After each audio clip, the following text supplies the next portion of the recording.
Hey everyone, what's up? It's Claire. Welcome back to my channel. Oh, also wanted to say this is my unofficial filming corner, mostly because it's the only clean part of my bedroom and also is a nice corner. I will be moving apartments soon, so this corner might look a little different in some of my next coming videos, but stay tuned on that, and that is not part of what I'm talking about in this video at all. Today, I wanted to talk about the Actors Equity Association open access.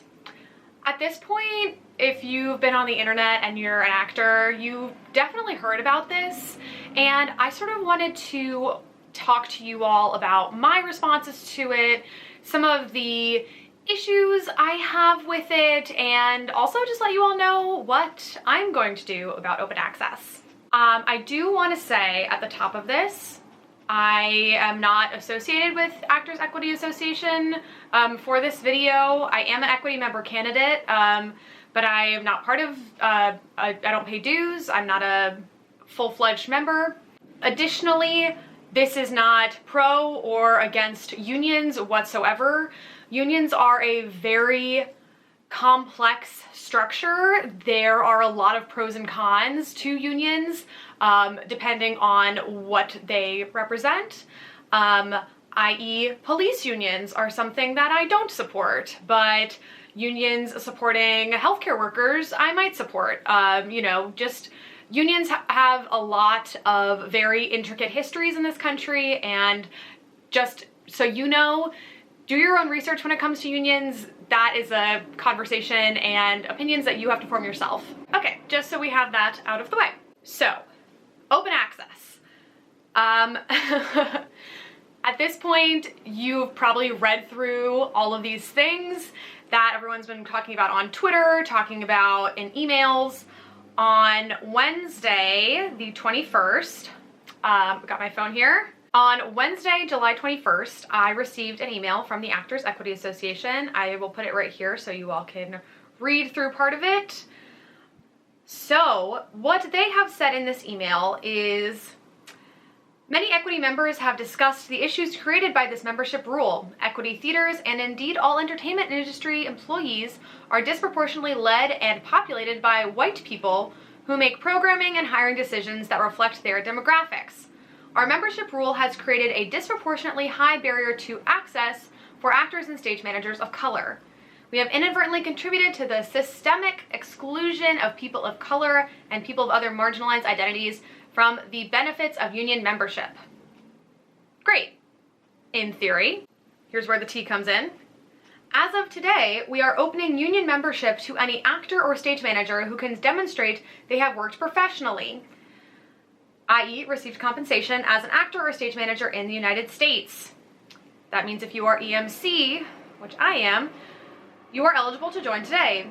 Your eligibility will extend for 2 years with application and down payment for initiation required by May 1st, 2023. So, my thoughts on this. There definitely should be more union work out there. The fact that there even is non-union art, in my opinion, is just perpetuating this idea of artists not being paid enough for their work and being asked to adhere to a system that does not put art at a forefront. I've worked non-union jobs, I've worked really great non-union jobs, but you're not protected in any way. And there's other industries. I have a friend who is becoming an electrician, and they are required to join the union before they even start working. But that's not really how it works in the artist, actor world. So there definitely should be more union jobs. But the fact that this is 2021, Broadway isn't even open. Broadway doesn't open until September. It is really tough to find acting jobs right now, and everyone is trying to get them. So the fact that the union is saying, hey, anyone can join now, is a little bit, just feels a little off to me, because if now they're saying, hey, you can join, but there's not really any work, how is the union protecting their current members? What are they doing right now to protect their current members? And the other thing too is that the initiation fee is $600. Like, that's your down payment, is $600, which isn't really helping anyone who might not have that much money right now, which is still sort of gatekeeping in my opinion. It's just really my opinion. I did want to share a couple of tweets and pieces of information that I've seen on social media from people of color and sort of their thoughts about this. The first one I wanted to share is from Natalie. They're an NYC performer, runner, writer. They have a lot of different hats that they wear, but they posted on Twitter that I saw on Instagram. Here's the thing, Actors Equity. I'm not mad about y'all opening the door for people. What I'm mad about is you saying it's in the name of equality. This is a money grab, point blank, period. And y'all once again are blaming it on a marginalized community. Which that encompasses so much, in my opinion. People should be in the union. The union should be pervasive. There should be more union jobs. But the fact that the beginning of this email said we're doing this in the name of equality and inclusion just doesn't really sit right with me. It just makes me feel really icky. Like, I am being allowed and given access to the union in the name of equality, where I am a cis, straight presenting white woman. There's already enough of me out there, honestly. Like, let's be real. We're all different, whatever, but if I walked into a Broadway audition, I would see girls who looked exactly like me, who sound exactly like me in that audition, and it just feels a little weird. So the next tweet I wanted to share with you all is from Douglas Lyons. They're a multi-hyphenate and dreamer, playwright, and writer on Broadway, and have written a lot of stuff. I'll have both of these linked in the description to see their Instagrams too. But they posted this really great, it looks like it was a Facebook post that got put on Instagram. The past 18 months have proven that AEA's infrastructure wasn't capable of assisting its current members when the pandemic hit the fan.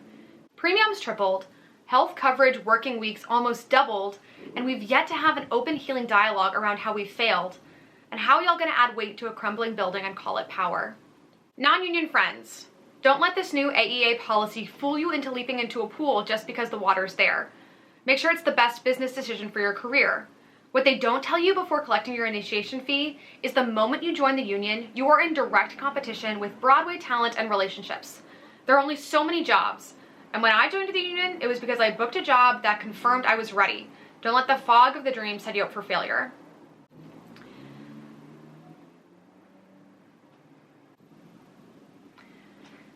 So that's another big sign to me, is if the union is opening its doors to all of us non-union people, how are they going to support us? This is sort of one of those things where if I'm accepting a job, I want to see the contract. I want to see what my benefits are, what's going to be given to me.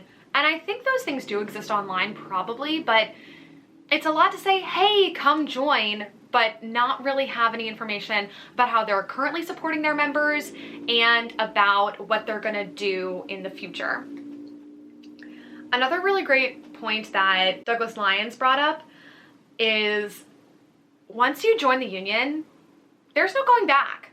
You can't, I mean, I guess you can like opt out and, you know, you can stop being a part of the union, but I don't think you can work jobs. There's like a lot of minutia and devil in the details there.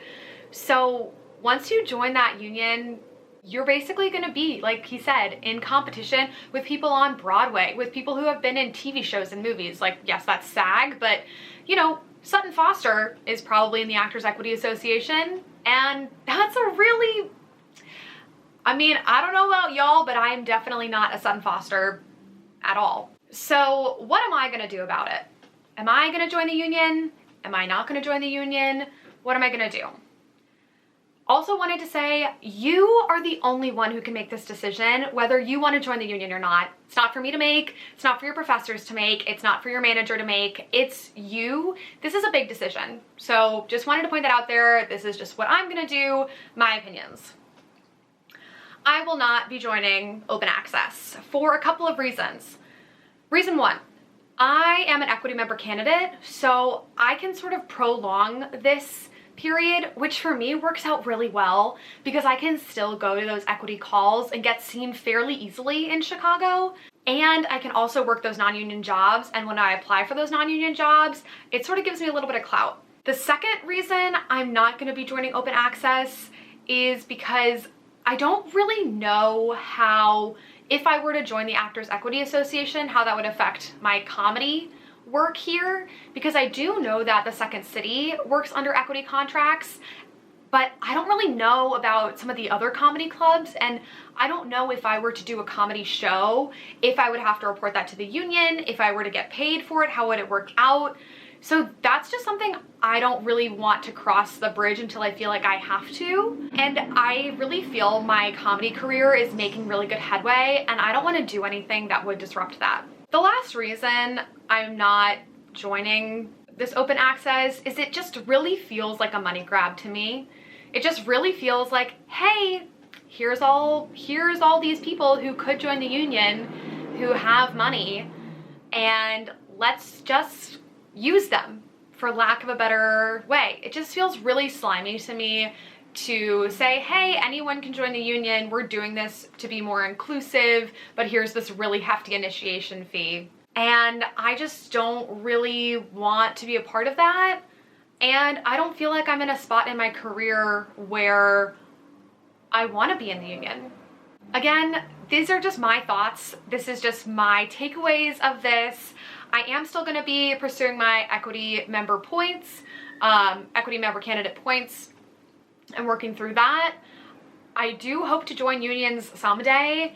I actually currently have my sights set on more of SAG-AFTRA at the moment than Actors Equity, but you know, they're sister unions. If I were to get into one of them, that would be lovely. And last but not least, please, please, please do your own research. Use your critical thinking skills. Talk to a lot of people, but ultimately this decision about what you want to do about open access is up to you. Thanks so much for watching this video. I would really appreciate if you gave it a thumbs up and subscribe to my channel. Let me know below your thoughts about open access. I really would love to hear what you all are thinking and just kind of start a dialogue around this. You know, there's a lot of competition in the artist actor community, and I really don't want it to come off that we're all against each other. We really do need to unite, and we really do need to support each other, especially in times like this when there is such little work. We really do need to support each other and be there for each other, and just remember that we all have a common goal and we all want to tell the best stories. So yeah, definitely let me know in the comments your thoughts about this. Also, if you know anyone who might be struggling with what their thoughts about open access is, please feel free to send them this video. I would love to connect with you all and again start a dialogue about this just so that we can all be the most informed that we possibly can be. Thank you so much for watching. Again, please subscribe to the channel if you haven't already, and I will talk to you all in my next video. All right, bye.